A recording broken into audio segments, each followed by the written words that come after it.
खुशामदीद नाज़रीन, आप देख रहे हैं प्रोग्राम रियासत। मैं हूं शहजाद रजा। आज निगरान वज़ीर आज़म अनवारुल हक काकड़ आज़ाद कश्मीर के दौरे पे थे। वहाँ उन्होंने कानून साज असम्बली से खिताब किया और भारतीय सुप्रीम कोर्ट के हालिया फैसले पर तनकीद की और कहा इसके गैर कानूनी और गैर आइनी मामला है, गैर कानूनी फैसला है और इस फैसले से कश्मीर का जो स्टेटस है वो तब्दील नहीं किया जा सकता और अक़वाम मुत्तहिदा की रेजोल्यूशन ऑन रिकॉर्ड है और ये मसला उन्हीं करारदादों के मुताबिक ही हल होना है। भारतीय सुप्रीम कोर्ट ने यह फैसला किया और जैसा कि हम देखते हैं कि एक हिंदुत्व का जो है पूरे का पूरा सरायत कर चुका है भारत में और तमाम तर इदारों में, और ये असर हमें भारत की सुप्रीम कोर्ट में भी नजर आया। आज निगरान वजीर आजम इस पर खिताब कर रहे थे और पाकिस्तान हर लेवल पे इस मामले को उठाता रहेगा और पाकिस्तान की इखलाकी सिफारती मदद जो है कश्मीरी बहन भाइयों के लिए जारी रहेगी कि जो अपनी आज़ादी की जद्दोजहद कर रहे हैं, कि जो कि इंडिजिनस एक स्ट्रगल है। इस पर भी गुफ्तगू करेंगे, लेकिन इसके साथ जो मौजू आज हम खास तौर पर डिस्कस करना चाहते हैं वो है पाकिस्तान तहरीक इंसाफ के इंट्रा पार्टी इलेक्शन। और पाकिस्तान तहरीक इंसाफ अगरचे हामी है कि इंतखाबात जल्द अज जल्द हों, बार बार ये उनके बानी चेयरमैन, उनके लीडरान ये हमें कहते नजर आते हैं, लेकिन इसके साथ वो जो हरबे इस्तेमाल कर रहे हैं उससे ये महसूस होता है कि वो इलेक्शन 8 फरवरी को नहीं करवाना चाहते या ये नहीं चाहते कि 8 फरवरी को इलेक्शन हो, जिसका सुप्रीम कोर्ट ने भी हुक्म दे रखा है। उसकी वजह ये कि उन्होंने एक पिटीशन फाइल की लाहौर हाई कोर्ट में और ये कहा कि जो ब्यूरोक्रेसी से रिटर्निंग ऑफिसर्स या जो इलेक्शन का अमला आप ले रहे हैं ये हमें कबूल नहीं है। माजी में होता रहा है ऐसे कि ब्यूरोक्रेसी से लोग ले जाते रहे हैं, अदलिया से भी लिए जाते रहे हैं, लेकिन ये पिटीशन ये जाहिर करती है कि वो इस मामले को डिले कर रहे हैं। इस पर एक फैसला आया जस्टिस बाकिर नजफी का और उन्होंने इस अमल को कि ब्यूरोक्रेसी से आप लोग लें, उनकी ट्रेनिंग करें और उसके बाद जो 54 दिन का वक्त बनता है और इलेक्शन का शेड्यूल जारी होना है उसके मुताबिक कार्रवाई आगे लेके चलें। लेकिन उन्होंने इस पिटीशन के बाद जो फैसला आया है वो ये है कि उन्होंने इसको लाहौर हाई कोर्ट के चीफ जस्टिस के सामने रेफर कर दिया है कि लार्जर बेंच बनाए और इस मामले पर फैसला करें। अगर अदालत इसमें वक्त लेती है तो यकीनन ये मामला आगे जाएगा। इंतखाबात 8 फरवरी से आगे जा सकते हैं, कोई 54 दिन का वक्त कम से कम दरकार है इलेक्शन शेड्यूल आने के बाद। ऐसा तहरीक इंसाफ क्यों चाहती है? और खास तौर पे जब आप बात करते हैं जमहूरियत की, दूसरी जमातों पे तनकीद करते हैं, तो क्या आपकी जमात के अंदर जमहूरियत है या नहीं है? अभी जो इंट्रा पार्टी इलेक्शन हुए वो तो हमें कुछ और कहानी सुनाते हैं। पाकिस्तान तहरीक इंसाफ के जो बानी अरकान हैं वो भी इलेक्शन कमीशन के सामने अपना केस लेके चले गए हैं। इस पर हम गुफ्तगू करते हैं। हमें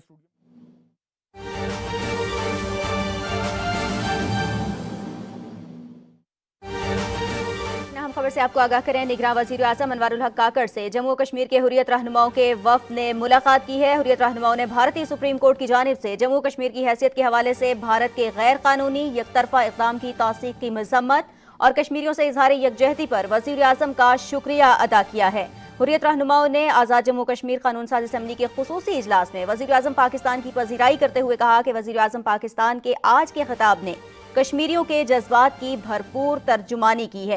इस मौके पर वज़ीर आज़म अनवारुल हक काकड़ का कहना था कि मैं आज़ाद जम्मू कश्मीर में रियासत पाकिस्तान का पैगाम लेकर आया हूँ कि पाकिस्तान सियासी और सिफारती सतह पर कश्मीरियों की हिमायत हमेशा जारी रखेगा। आलमी सतह पर भी कश्मीरियों के हुकूक के लिए आवाज़ बुलंद करते रहेंगे।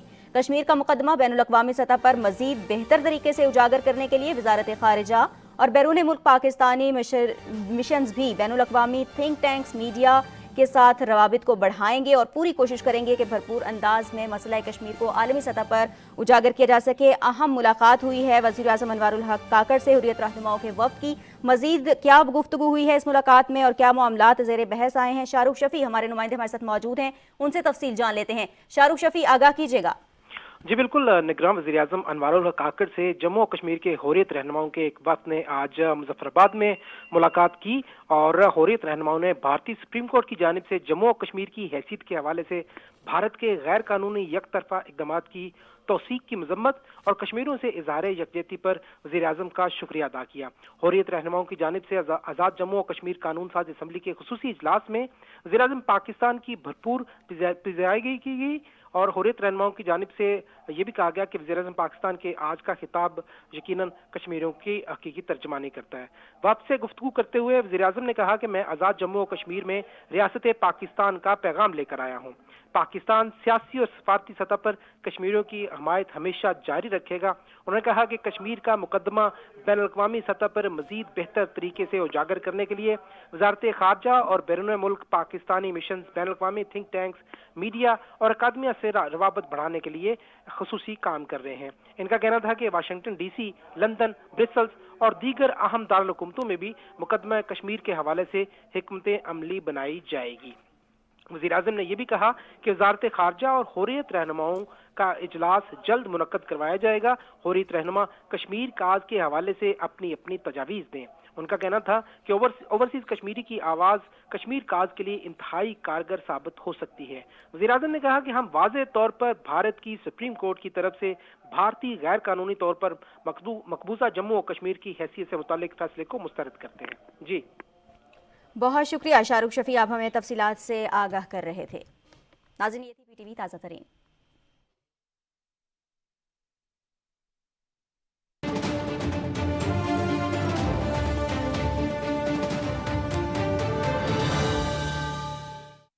ये बड़े बड़े film studios, theatres, cinemas, art galleries, theme parks, अरे रहने का मजा आने वाला है लाहौर में। और सब एक साथ, लाहौर एंटरटेनमेंट सिटी। और वो भी घूम घुमाकर नहीं, मेन GT रोड पर।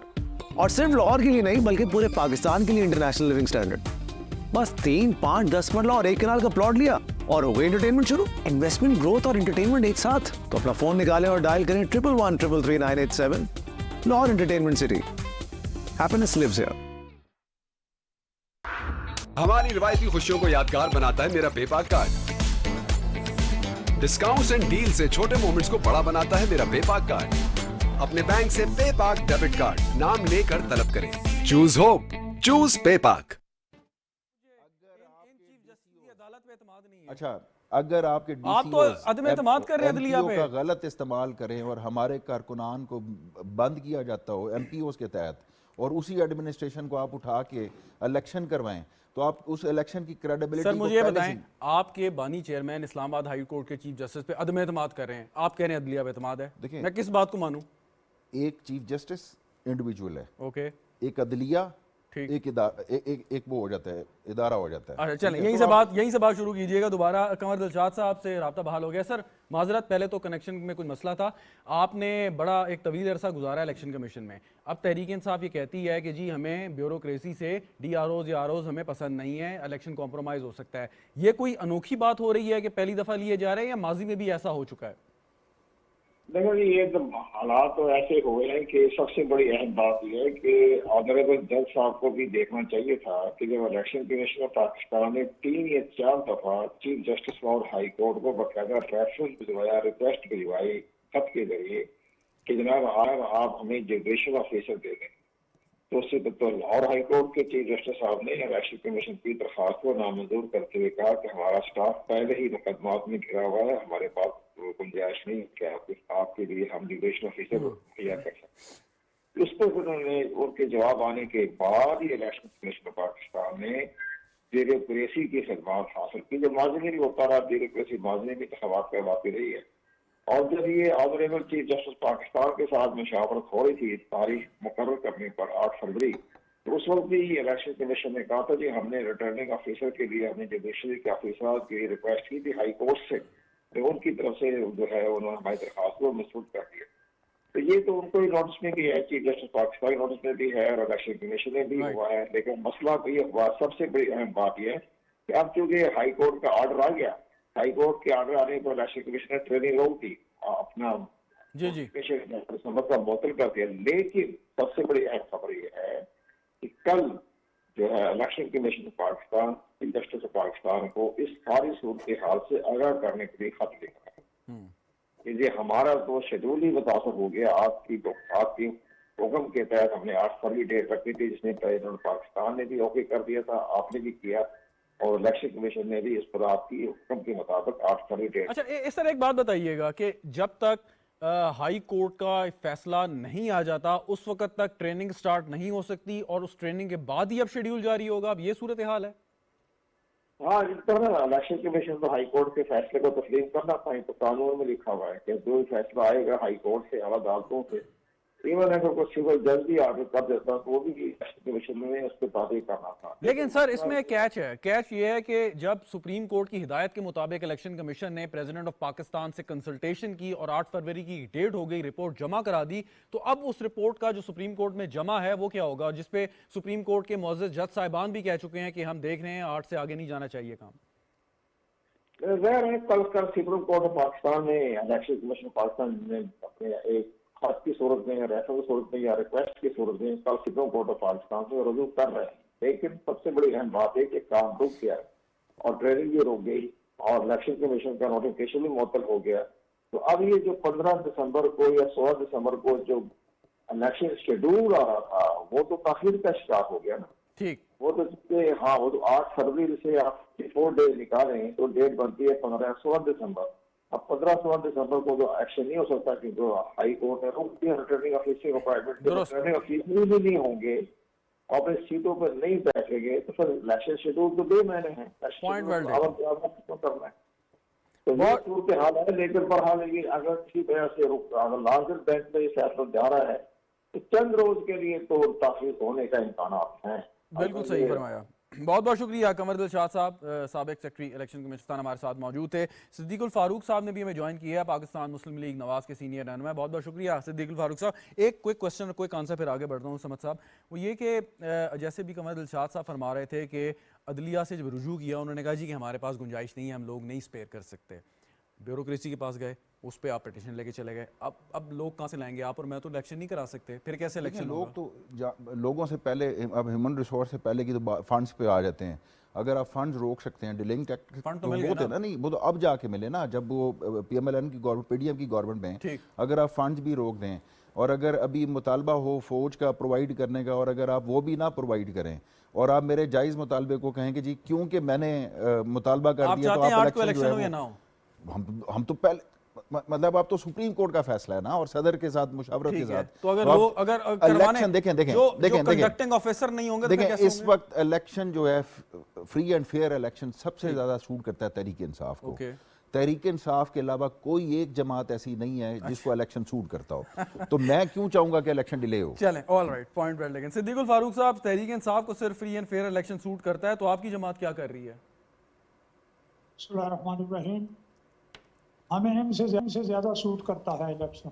अच्छा, हाँ जी। बाकी ये जो अपने खास लोगों के जरिए एनालिसिस करवा के और ये अफवाहें फैलाते हैं और जाली तजरिए हैं, इनकी कोई हकीकत नहीं, कोई हैसियत नहीं। जब एक आदमी की करप्शन सामने आ जाए, एक एक सबूत सामने आ जाए और रोज़ाना उनका वो स्कैंडल जिसके पीछे सबूत भी हो वो सामने आए। अच्छा, और उसकी बात बाद में करते हैं। करप्शन की बात अगर आपने करनी है उसको मौजू को बाद में डिस्कस कर सकते हैं, लेकिन मुझे बताएं, मैं ये कह रहा हूँ गुजारिश सुनिएगा, उसकी सपोर्ट जो है सिद्दीकुल फारूक साहब, उसकी सपोर्ट फिर कम हो जाती है। जी ठीक हो गया, सवाल सुन लें। सवाल ये है कि तहरीक इंसाफ एक पिटीशन लेके गई, लाहौर हाई कोर्ट के एक जज साहब ने उन पिटीशन को मंजूर कर लिया। दीगर सियासी जमातें मुतालबा यानी कि आप लोग पीपल्स पार्टी के नहीं 8 को इलेक्शन होने चाहिए, आप लोग भी अदालत से रुजू कर सकते हैं, इलेक्शन कमीशन से डिमांड कर सकते हैं इस पर कोई इमीडिएटली काम करें ताकि मजीद कार्रवाई आगे न जाए। आप लोग बयानात की हद तक महदूद हैं, ऐसा क्यों है? नहीं, हम बयानात की हद तक महदूद नहीं हैं। हमें ये मालूम है कि सुप्रीम कोर्ट ने जो इक़दाम, जो कदम उठा लिया, जो आर्डर जारी कर दिया, जिसके मुताबिक इलेक्शन की डेट भी फिक्स हो गई और सुप्रीम कोर्ट उस पर निगरान वाज़ेह कर दिया है कि कोई ये बात ना करे कि ये इलेक्शन 8 फरवरी को नहीं होंगे, वरना उसे कीमत देनी पड़ेगी। नंबर 1। और कौन देगा वो नंबर 2, जी वो जो ये कहेगा ओके, और जो इस तरह की कोशिश करे। अब मैं आपसे अर्ज करूं, मैं जवाब दूंगा कि बिल्कुल 17 को शेड्यूल जारी जो होना है, 17 में टाइम भी है, फर्ज करें 1 या 2 दिन आगे भी करना पड़ता है शेड्यूल, राइट। तो एक चीज पहले मौजूद है कि अदलिया ने कहा कि हम नहीं स्पेयर कर सकते अपने जजेस रिटर्निंग ऑफिसर्स के लिए, तो उन्होंने फिर इंतजामिया से ले लिए। अब अदलिया ही अगर करेगी तो हम सुप्रीम कोर्ट में जाए। ओके, यानी फैसला और कर इसमें लिया। ज्यादा वक्त नहीं लगेगा। ठीक ठीक। इलेक्शन कमीशन भी जाएगा। ओके, आप हमारे साथ ही रहिएगा भट्टी साहब। अब ये मामला कहाँ जा रहा है आपके ख्याल में? ये मामला देखिए, जो भी समझ साहब कह रहे थे, हमारे दोस्त हैं पाकिस्तान तरीके इंसाफ वाले दोस्त, सियासी फहम फरोज से तो माला माल हैं, ठीक है। इस मामले को you think it's a smart move? अभी मैं उसी तरफ आ रहा हूँ। पीटीआई के मुताबिक तो डेफिनेटली एक स्मार्ट मूव है। वो अपने जो उनके कंसर्न है वो समझते हैं कि इससे एड्रेस हो सकते हैं, और अगर ये ब्यूरोक्रेसी से नहीं आते, ये रिटर्निंग अफसरान, ये बाकी अमला, तो अगर जुडिशरी से आते हैं तो उनकी कोई एक्सपेक्टेशन या उन्होंने वर्किंग होगी कि हम फिर 2/3 अक्सरियत हमें मिल जाएगी, मे बी एक स्टेप की वर्किंग हो जिसकी वजह से उन्होंने इतना बड़ा एक स्टेप लिया। लेकिन अगर पाकिस्तान तरीके इंसाफ की पॉलिटिकल विजडम को देखना है तो हमें थोड़ा पीछे जाना पड़ेगा। मुझे लगता है कि इस मूव का भी उसी टाइप का ही रिज़ल्ट सामने आएगा। जब तहरीक अदम-ए-एतमाद सामने आई, पार्टी के अंदर तमाम लोग कहते रहे कि ठीक है, अब हमें इस चीज़ को एक्सेप्ट करना चाहिए और हमें कौमी असम्बली का हिस्सा रहना चाहिए। हम बाहर होंगे तो हमारे लिए पोलिटिकली बहुत डैमेजिंग होगा। ओके, सियासी फहम फरासत का तकाजा किया गया और कहा कि नहीं जी, हमने इनको नहीं चलने देना, और कौमी असम्बली से इस्तीफ़े दे के बाहर हो गए। उसका सिस्टम को, मुल्क को, मुआशरत को और ख़ुद पीटीआई को कितना नुकसान पहुंचा, मेरे ख्याल में इनको रिविज़िट करना चाहिए था, नहीं किया। उसके बाद दोबारा इन्होंने ठान ली सियासी फहम फरासत का मुजाहरा करते हुए कि नहीं, अब हमने पंजाब असम्बली तोड़नी है। वो ठीक होगी बात, लेकिन मैं कंक्लूड कर रहा हूँ, पंजाब असम्बली तोड़ी, खैबर पख्तूनख्वा असम्बली भी हमने की। क्या ऑब्जेक्टिव क्या था, जो अचीव करना था नहीं कर पाए। अब ये जो मूव है, जिस टाइम पे जाकर उन्होंने ये मूव की है, अब कल इतलात ही है, कल इलेक्शन कमीशन पाकिस्तान की तरफ से मुमकिन तौर के ऊपर सुप्रीम कोर्ट से रजू करने की और गौर शाह साहब बात कर रहे थे। लेकिन मुझे बताएं कि आपने पहले जो 2 हवाले दिए, पंजाब असम्बली के भी असम्बली और कौमी असम्बली का, उसमें कहा यह जाता है कि पीटीआई की अक्सरियत इसके खिलाफ थी, लेकिन जो अहम बड़े लोग हैं उन्होंने फैसला कर लिया।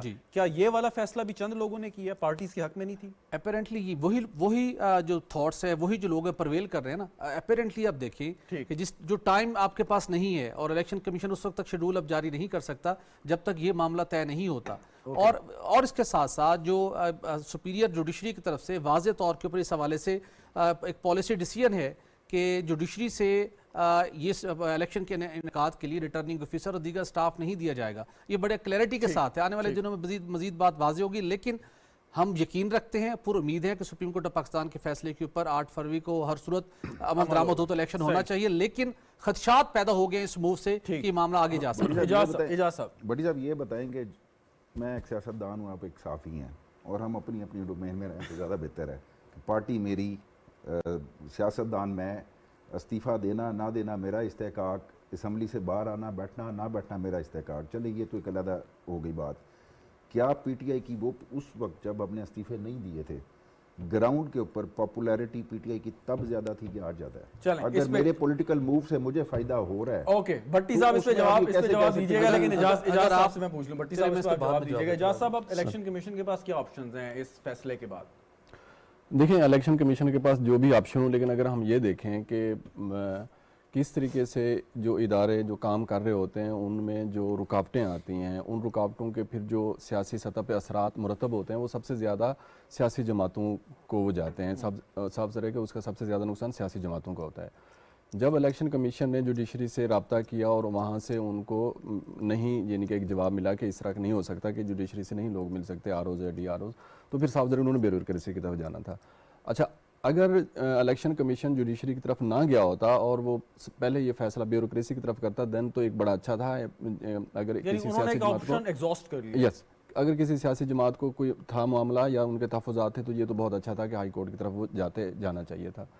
अच्छा, फिर ये देखें कि जब हम 2018 को देखते हैं, एक बात, ये फैसला इलेक्शन कमीशन ने कब किया कि हमने ब्यूरोक्रेसी से ये लोग लेने हैं इलेक्शन कराने के लिए? ये तो 11 दिसंबर को नोटिफिकेशन हुआ था ना कि ये अभी DROs का कि डिस्ट्रिक्ट ये जो DCs वगैरह करेंगे।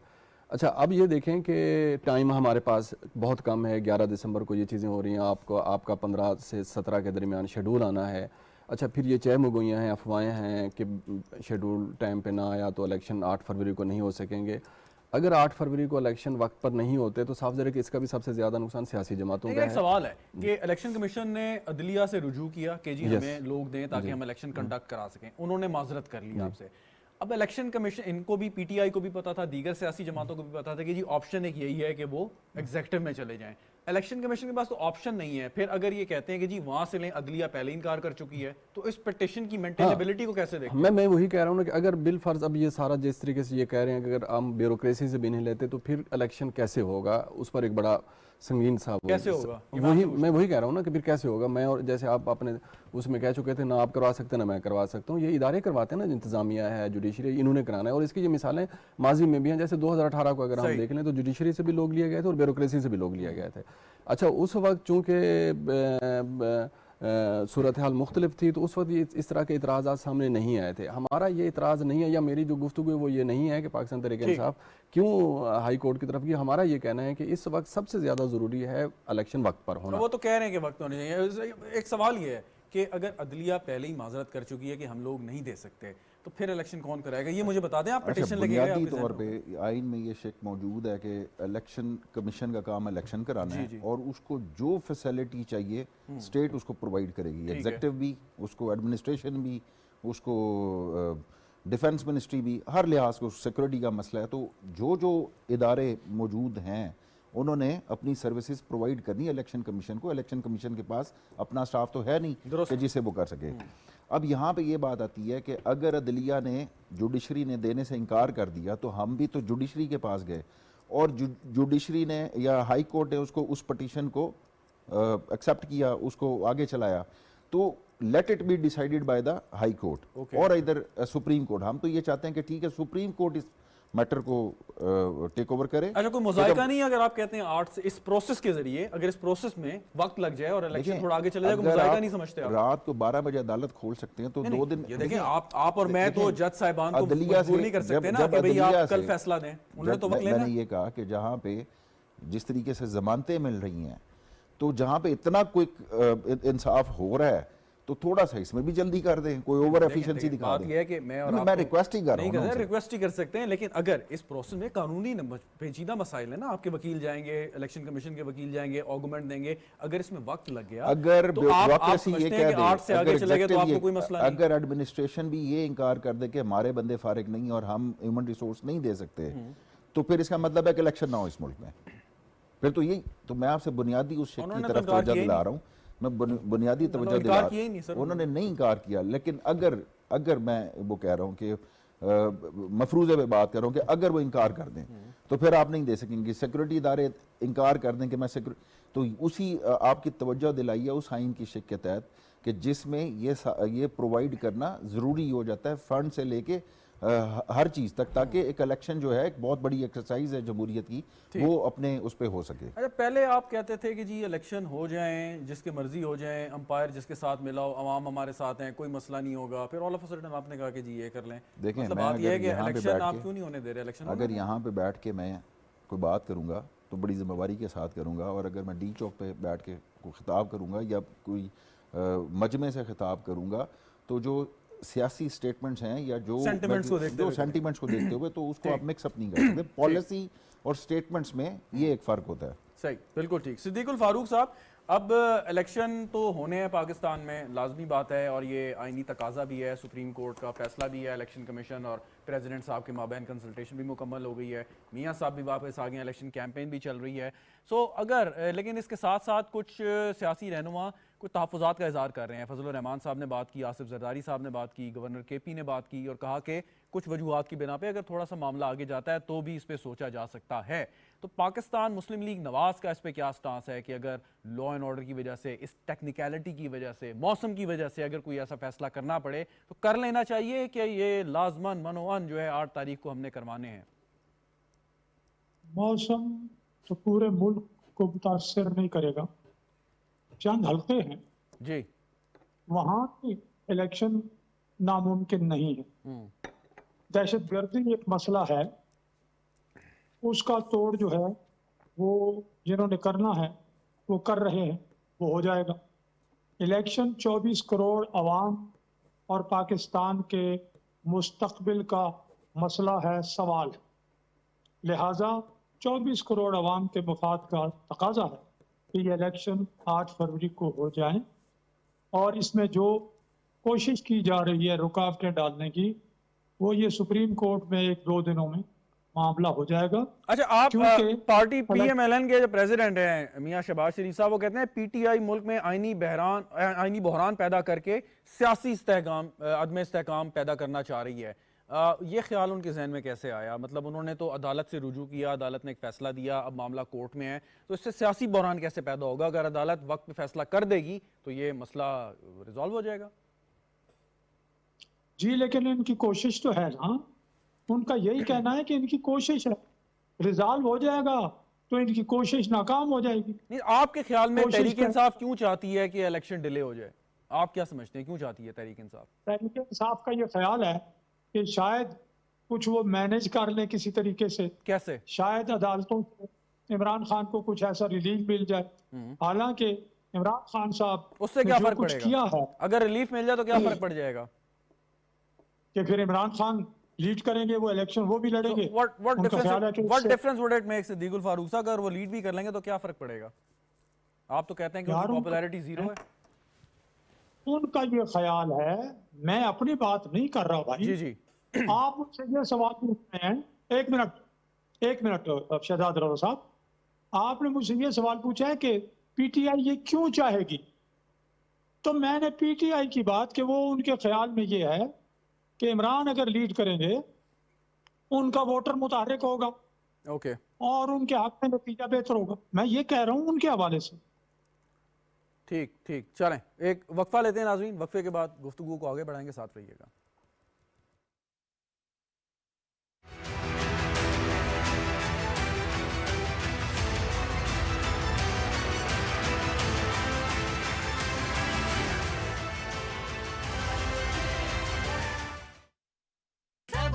एमसीबी लाइफ पे नो झंझट, यहाँ हो सब सिक्योरली, क्योंकि ये है the best of digital banking surely. तो डाउनलोड करो एमसीबी लाइफ, फास्ट, फ्यूचरिस्टिक, फटाफट बैंकिंग। लाहौर एंटरटेनमेंट सिटी, और वो भी घूम घुमा कर नहीं, मेन जीटी रोड पर। बस 3, 5, 10 मरला और 1 कनाल का प्लॉट लिया और हो गई एंटरटेनमेंट शुरू। तो अपना फोन निकालें और डायल करें 1113333987। Lahore entertainment city, happiness lives here. Cash की जरूरत हो तो पूरा करता है मेरा पेपाक कार्ड। जानी और माली तहफ्फुज़ देता है मेरा पेपाक कार्ड। अपने बैंक से पेपाक डेबिट कार्ड नाम लेकर तलब करें। Choose hope, choose पेपाक।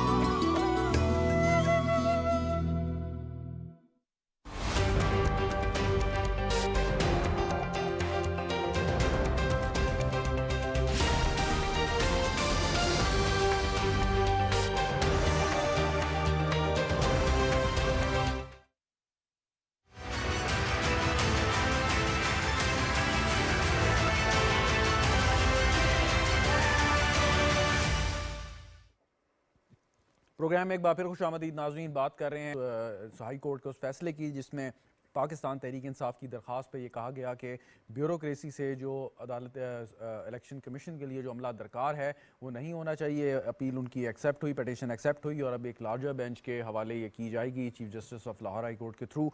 लेकिन उससे खदशात ये पैदा हुए हैं कि इलेक्शन शेड्यूल जारी करने में ताख़ीर हो जाए और अल्टीमेटली शायद फरवरी 8 को जो इंतखाबात होने हैं वो ना हो पाएँ। 54 दिन का अरसा जो दरकार है। सोहेल भट्टी साहब, अब जैसे अब्दुल समद याकूब साहब ने फरमाया था कि जी इसकी फौरी तौर पे समाअत हो, जल्दी हो, एक आध दिन में इसका फैसला आ जाए तो फिर मामला जो है वो हल हो जाएगा। आप मतलब प्रीएम्प्ट नहीं कर सकते, कोई हम उसको मतलब प्रिज्यूम नहीं कर सकते अदालत पे क्या वो बात करेगी।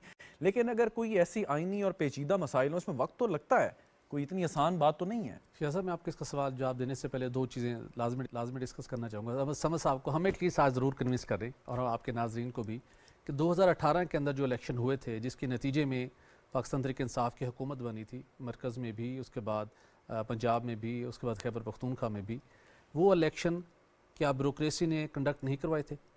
नंबर एक।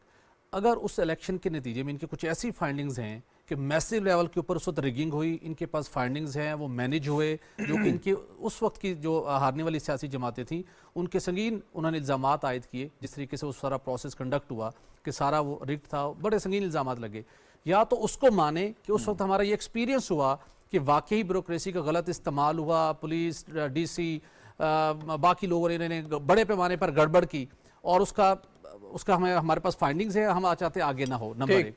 नंबर दो, जुडिशरी इस हवाले से सुपीरियर जुडिशरी क्लैरिटी दे चुकी है और मुझे लगता है कि आने वाले दिनों में भी शायद जुडिशरी को इस प्रोसेस के अंदर सुप्रीम कोर्ट की तरफ से शायद, चूंकि उस लेवल से क्लैरिटी है, बहुत से लोगों से बात हुई है, इसका हिस्सा ना मिले। उसके अलावा पहले हम पार्ट में बात कर रहे थे जो उन्होंने कहा कि हमें उसका क्या फ़ायदा होगा। इनकी नज़र में एक बहुत बड़ा फ़ायदा हो सकता है, लेकिन जो PTI का कंडक्ट था, तो मैंने भी उसके ऊपर जो अपने इस पाकिस्तान के ऊपर, आवाम के ऊपर जो उसका इम्पैक्ट आए, मकबूलियत में आपका इजाफा हुआ, 7वें आसमान पर आपकी मकबूलियत पहुंच गई। उस मकबूलियत के नतीजे में आपके गरीब कारकुन, गरीबों के बच्चे जेलों में गए, मिलिट्री कोर्ट्स में उनका ट्रायल होने जा रहा है, पाकिस्तान में इंतशार हुआ, एक डिवाइड आपने क्रिएट की, अपनी पार्टी को आप कहाँ से कहाँ लेके आए। उस मकबूलियत का क्या फ़ायदा कि जब आप तवील सालों की एक एफर्ट से उसको कैपिटलाइज करके मुल्क को फ़ायदा ना हो, आपको टेलीफोनिक कॉल्स करके IMF के प्रोग्राम को सबुताज करवाने पड़े, सारा क्या कुछ आपने कर दिया। ऐसी मकबूलियत का क्या फायदा कि आपकी मरकजी क़यादत जेलों में 9 मई का वाक़या हो गया और हम आज भी खुश हैं कि एटलीस्ट हम मकबूलियत हमारी बढ़ गई है। ओके, ये पॉइंट आपका इंपॉर्टेंट है। 2018 में सवाल करना भी चाह रहा था, लेकिन इजाज़ साहब आपसे सवाल ये है कि माजी में जितने भी इलेक्शन पाकिस्तान में हुए, हारने वाली जमात ने नताइज कभी कबूल नहीं किए, कंट्रोवर्शियल उसको किया। 2013 का ले लें, 18 का ले लें, और अब इंतखाबात होने जा रहे हैं। अगर पाकिस्तान तहरीक इंसाफ का ये मुतालबा जो है ये मंजूर नहीं होता, कोर्ट कुछ और फैसला कर देती हैं, तो पाकिस्तान तहरीक इंसाफ अगर ये इलेक्शन हार जाती है तो लाजमन ये इसको कबूल नहीं करेंगे। उस वक्त आप क्या स्टेट होगी, क्या सियासी जमातें जब इलेक्शन कमीशन के जरिए इंतखाबात जो हो रहे हैं उसमें जाती हैं, तो क्या उस इदारे पर वो एतमाद नहीं करती कि आप जो इलेक्शन करा रहे हैं बिल्कुल जायज़ होंगे, फ्री एंड फेयर होंगे, क्योंकि हम इसमें हिस्सा ले रहे हैं। जब हिस्सा ले लिया तो फिर फाउल प्ले का क्या सवाल? देखिए, अगर हम 2008 से देखें इंतखाबात जो हुए हैं 2008, 13 और 18 का, अगर हम देखें तो सियासी जमातों के रवैये में हमें बड़ी तब्दीली नज़र आई है माजी की निस्बत जो 90s में था। 2013 में आप देखें कि उस वक्त पाकिस्तान पीपल्स पार्टी ने बड़ा इतराज़ किया था और इलेक्शन को आरोज़ का इलेक्शन करार दिया था, लेकिन उसके बावजूद पाकिस्तान पीपल्स पार्टी ने कहा था कि हम नताइज पर हमारे तहफ़्फ़ुज़ात हैं लेकिन हम आगे की तरफ बढ़ते हैं। इसी तरीके से अगर हम 2018 की तरफ आएँ तो 2018 में से पहले जिस तरीके से PMLN जिस तरीके से ज़ेर आताब थी और जिस तरीके से इलेक्शन हुआ, उसके बावजूद पॉलिटिकल इंजीनियरिंग की इस्लाह बड़े वाज़ेह तरीके से हमारे सामने आई और इस पर बड़ी बात भी होती रही। उसमें भी पाकिस्तान मुस्लिम लीग नवाज़, पाकिस्तान पीपल्स पार्टी और जमीयत उलमा इस्लाम जो है मौलाना फजल रहमान के, उनको ज़्यादा वो था KPK के हवाले से, लेकिन उसके बावजूद उन्होंने कहा कि नहीं, हमें आगे की तरफ बढ़ना चाहिए और प्रोसेस आगे की तरफ बढ़ा।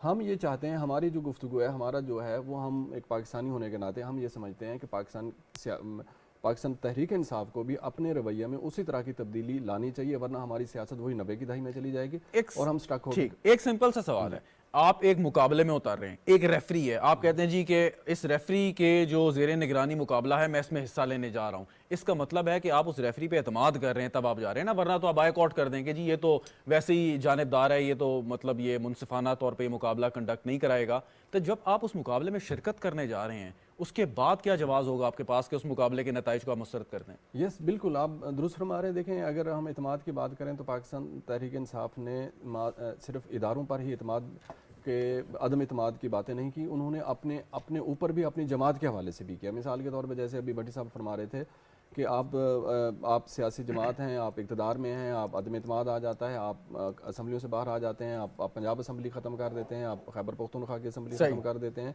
और फिर मुख्तलिफ मकामात पर आप इदारों के हवाले से अदम एतमाद की बात करते हैं। ये जो रवैया है, ये रवैया आपकी पार्टी को इस फैसलों को पीछे लेके जाता है, सिर्फ पार्टी को नहीं लेके जाता। अगर इलेक्शन बिलफर्ज अगर हम ये देख लेंगे जैसे शेड्यूल मसलन आज आना था या अगले 1-2 दिन में आना है, अगर ये डिले हो जाता है, शेड्यूल अगले दिनों में चला जाता है, तो शेड्यूल के बाद जब भी वो आएगा, अगर वो 19 तारीख को है या 20 तारीख को है, तो 54 डेज होते हैं, चूंकि उसमें 28 दिन कैंपेन के होते हैं। अच्छा, उसमें कानून में एक दिन लिखा हुआ है, मेंशन है, ये मैं अपनी तरफ से नहीं बात कर रहा। बिल्कुल सही कहा। अच्छा, अगर उसमें नहीं होता, मसलन 8 फरवरी से आगे चले जाते हैं, तो देखें हम पिछले गुज़श्ता 1.5 साल से या 1 साल से जब से ये असम्बलियाँ तहलील हुई हैं, सूबाई असम्बलियाँ, फिर कौमी असम्बली तहलील हुई, तो हमारी जो बहस है वो यही है कि क्या इंतखाबात वक्त पर होंगे या नहीं होंगे, 90 रोज़ में होंगे या नहीं होंगे, 90 रोज़ के बाद होंगे, 8 फरवरी को होंगे या नहीं होंगे। तो क्या हम सिर्फ पाकिस्तान के लोग जो हैं, सोचने वाले जो लोग हैं, दिमाग हैं या सियासी जमातें, वो यही बातें करती रहें ठीक, कि 8 फरवरी को होंगे या नहीं होंगे? तो हमें जाना चाहिए चाहिए। पहले एक सवाल जो भट्टी साहब ने उठाया वो सवाल पहले मैं पूछ लूं, उसके बाद आप जवाब दे दीजिएगा। वो ये है कि 2018 में भट्टी साहब ने जैसे भी हमें बताया, रिमाइंड कराया कि ब्यूरोक्रेसी ने इलेक्शन कंडक्ट करवाए थे, यानी कि उनके अमला गया था। सो अब अगर वो उस वक्त आप जीत गए थे क्योंकि वो आपने कबूल कर लिए नतीज, अब आपको शायद ख़तरा है कि आप हार जाएंगे, तो इस वजह से आप उन पर एतराज़ कर रहे हैं। देखिए, पहले तो मैं भट्टी साहब को रिस्पॉन्ड कर दूं कि जो वो कह रहे थे तहरीक इंसाफ है, तनकीद भी की उन्होंने, मैंने उसको बिल्कुल हमने टॉलरेट की, तनकीद को वेलकम करते हैं। मैं भट्टी साहब को बाइस्ड ना कहता कि जहाँ पे 9 मई की तो बात की, और 9 मई की शुक्र है कि मुझे पकड़ के प्रेस कॉन्फ्रेंस नहीं करवा दी इन्होंने, लेकिन जिन लोगों को आपने उठाया, जिन लोगों को जहाँ से बरामद करवाया, क्या भट्टी साहब ने उनकी भी यहाँ पे स्टेट ऑन चैनल पर बैठ के जो है वो आवाज़ उठाई? क्या इस बात की मजम्मत की? क्या लेवल प्लेइंग फील्ड की बात की? अगर तो नहीं था, उन्होंने रेस किया, उन्होंने रेस किया, मैंने पॉइंट रेस किया 2018 का पॉइंट रेस ज्यादा मैंने इसके 2018 में 2013 9 मई पे भी बात कर लेते हैं, चलें 9 मई पे भी बात कर लेते हैं। पहले मेरे सवाल के जवाब दे दें। अब 2018 के के इलेक्शन ब्यूरोक्रेसी ने कराए, आप जीत गए। नताइज तब भी उसकी क्रेडिबिलिटी को चैलेंज किया गया, भले अगर मैंने नहीं किया तो ऑपोजिशन, उस वक्त ऑपोजिशन ने किया। आप ना करते कबूल? देखें, उस वक्त अगर आप ये कहें कि जी ख्वाजा आसिफ साहब के इलेक्शन को आप जीत गए थे, नहीं, देखें, जीत के तो हमने इक्तदार बनाना था, लेकिन हमने उस इलेक्शन को मोस्ट क्रेडिबल इलेक्शन या मोस्ट ट्रांसपेरेंट हमने नहीं कहा। अच्छा ये कह रहे हैं, अच्छा मैंने तो आरोप पे भी, हमने तो 2013 पे आरोप पे एतराज उठाया, फाइन, लेकिन हमने उठाया ना एतराज। ये बात समझ नहीं आई ना, एक तरफ आपने कहा कि 2018 के इलेक्शन पे हमें एतराज था, लेकिन आपने नतीजे इसलिए कबूल किया because you won the election. हमने तो 2013 पे जो एतराज उठाए थे वो तो आरोप थे ना, वो तो जुडिशरी से आए थे ना, हमने तो तब भी एतराज उठाया। लेकिन आज हम ये कहते हैं कि जो था वो पाकिस्तान पीपल्स पार्टी की तरफ से आया था, और इनकी तरफ से जो इतराज आया था वो बाद में फिर ये रिवर्स किया था। मसलन उन्होंने 35 पंक्चर की बात की थी, जिससे खान साहब शायद वो उस वक्त अस्पताल में ज़ेर इलाज थे, और 4 हल्कों की बात होती रही थी, तो उसमें भी एक मिनट समझ याकूब साहब, मुझे सिर्फ ये समझा दें कि 2018 में ब्यूरोक्रेसी के तहत होने वाले इंतखाबात आप जीत गए थे, आपने कबूल कर लिए, अब क्या एतराज़ है? देखिए, हमने किससे रुजू किया? हाई कोर्ट से रुजू किया। हमने एक इस्तदा की, इस्तदा के नतीजे में अगर हाई कोर्ट ये कह देती है कि ब्यूरोक्रेसी ही वो करेगी, तो फिर तो हमें कबूल है। लेकिन हम ये समझते हैं कि हम आरोज अगर जुडिशरी से आते हैं तो उनकी क्रेडिबिलिटी कॉमन सेंस की बात है ज्यादा है। आपको ईमान की हद तक ये यकीन है? बज़ाहिर में ये नजर आ रहा है कि ये इंतखाबात ब्यूरोक्रेसी सही तौर पे नहीं कराएगी, आपके पिटीशन से लगता है। अगर हाई कोर्ट ये कह देती है तो फिर आप ऐसे इलेक्शन में क्यों जाना चाहते हैं? ईमान एतकाद की बात नहीं है, नहीं, आपकी पिटीशन से तो यही लगता है। अगर ये आपने तो उन्हें पहली मुजरिम डिक्लेयर कर दिया। नहीं, ऐसी बात नहीं होती। अगर हम ये समझते हैं कि जी अगर ये जो फैक्टर है, अगर जुडिशरी से अगर ये आएंगे तो वो ज्यादा क्रेडिबल होंगे, हमें ज्यादा एतमाद है। सही, ठीक है। इसका मतलब ये नहीं है कि मैं उसकी क्रेडिबिलिटी को, मैं उनको ज्यादा बेहतर समझता हूँ। आप जब आप जुडिशियल कमीशन बनाते हैं, जुडिशियल इंक्वायरी, आगे क्विकली आगे बढ़ते हैं कि आप जनरल इलेक्शन पे तो बहुत ज्यादा जोर दे रहे हैं, उसकी शफाफियत पे आप बात करते हैं। एक कुछ अर्सा पहले आपकी अपनी जमात के अंदर इलेक्शन हुए हैं और उसमें ये नहीं पता था कौन इलेक्शन लड़ रहा है, कौन मुखालिफ है, वोटर लिस्ट किधर है। वो एक शामियाना लगाया, कुछ लोग जमा हुए और बिला मुकाबला आपने लोगों को मुंतखब कर लिया। आप तो जमहूरियत पे यकीन करते हैं, आप पीपल्स पार्टी और नून लीग को दबा के तनकीद करते थे कि जी इनमें जमहूरियत नहीं है, और आपने क्या किया? ये उसकी वजह ये आपको इसलिए नहीं पता था क्योंकि ना तो आप वोटर है, ना सपोर्टर है, ना पार्टी में है आप। लेकिन बिला मुकाबला कैसे? कोई उम्मीदवार नहीं था। आप इतने सीनियर रहनुमा हैं, आप भी लड़ सकते थे, आप क्यों नहीं लड़े? 2019 के हमारे पार्टी कॉन्स्टिट्यूशन के मुताबिक पैनल्स जो हैं वो पैनल्स की सूरत में पार्टिसिपेट करेंगे। अब एक पैनल आया, उसके मुकाबले में क्योंकि इस तरह के हालात थे कि सारे समझते थे कि उनको बैरिस्टर गौहर साहब you think is the best choice मौजूदा हालात में? बिल्कुल मौजूदा हालात मौजूद, और जिस पे खान साहब का एतमाद हो। पीपल्स पार्टी से शानदार ट्रेनिंग थी, क्यों नहीं एतमाद हो? मैंने देखें, वो तो मेरा मसला है कि कल आए या मैं अगर 27 साल से पार्टी, अच्छा, this is not the first time कि पीटीआई में ऐसा हुआ है। जस्टिस वजीउद्दीन की, जस्टिस वजीउद्दीन साहब का जवाब सुन ले, जस्टिस वजीउद्दीन साहब की रिपोर्ट आपने मेरे से ज्यादा बारीकी से पढ़ी होगी, जिन्होंने बताया कि पीटीआई में इलेक्शन कैसे कंडक्ट होते रहे, नाम लिखे कि इन लोगों को पार्टी से निकाल दें क्योंकि तहरीक इंसाफ के अंदर जो गड़बड़ें होती थी इलेक्शन में। बिल्कुल don't you think it's an action replay? अच्छा, जो कि आपने जायज लोगों का जो हक था, नजरियाती कारकुनों का, उनका हक मार दिया, या आप जैसे लॉयल सपोर्टर्स पे, कारकुनों पे आपके बानी चेयरमैन को एतमाद नहीं है? मैं ज़ाती तौर पे ये समझता हूँ कि हमने जस्टिस वजीउद्दीन की जो रिपोर्ट थी उसको उस वक्त अगर हम समझ लेते तो शायद ये जहांगीर तरीन फैक्टर या जो पैसा चला था उस वक्त के अंदर कि जो जेन्युइन लोग थे या जो पैसा नहीं लगा सकते थे, तो वो फैक्टर अगेन वो देखें, पार्टीज़ में हमारी पार्टीज़ कहाँ पे इतनी पॉलिटिकली मैच्योर हैं कि आप उसको उस इलेक्शन को जो है वो दुनिया में जो पार्टीज़ जो होती हैं वहाँ पे, तो वो उस लिहाज से तो आप एक सवाल और है, लेकिन जरा सिद्दीकुल फारूक साहब का। सिद्दीकुल फारूक साहब, ये बड़ा मसला है कि बार बार लोग कहते हैं, इस पे इलेक्शन कमीशन भी बात करता है, इंटेलेक्चुअल जो सियासत को समझते हैं वो भी बात करते हैं कि सियासी जमातों के अंदर जमहूरियत होनी चाहिए, इंट्रा पार्टी इलेक्शन हो, लोगों को चांस मिले, उसमें आए नए लोग सामने आए। जब पार्टियों के अंदर जमहूरियत होगी तो सही मानों में मुल्क में जमहूरियत आ सकती है। पाकिस्तान तहरीक इंसाफ का एक केस सामने है, दीगर सियासी जमातों पे भी तनकीद होती है, आपकी जमात पे भी तनकीद होती है, क्या कहेंगे इस पे कि सियासी जमातें क्यों अपना ये जो पोस्चर है, ये कंडक्ट है, ये जो सिस्टम है, ये क्यों नहीं चेंज करती? देखिए, टेक्निकली इलेक्शन जिस तरह कंडक्ट कराने चाहिए उसमें कोई ख़राबी गलती नहीं होनी चाहिए। बाकी अब इमरान खान साहब अगर चेयरमैन का इलेक्शन लड़ेंगे तो उनको मुकाबले में कौन खड़ा होगा और उस किसको वोट मिलेंगे? नवाज शरीफ साहब और शहबाज शरीफ साहब अगर खड़े हो जाएंगे, उनके मुकाबले में कौन आएगा और किसको वोट मिलेंगे? तो जो बरसरे ज़मीन हक़ाइक़ हैं वो ये हैं कि जब ये बड़ी लीडरशिप इलेक्शन लड़ेगी तो कोई कारकुन, कोई दूसरा तो इसका मतलब ये हुआ कि the personalities are stronger than the political parties, यानी कि जो शख्सियात हैं वो इदारों से ज़्यादा मजबूत हैं।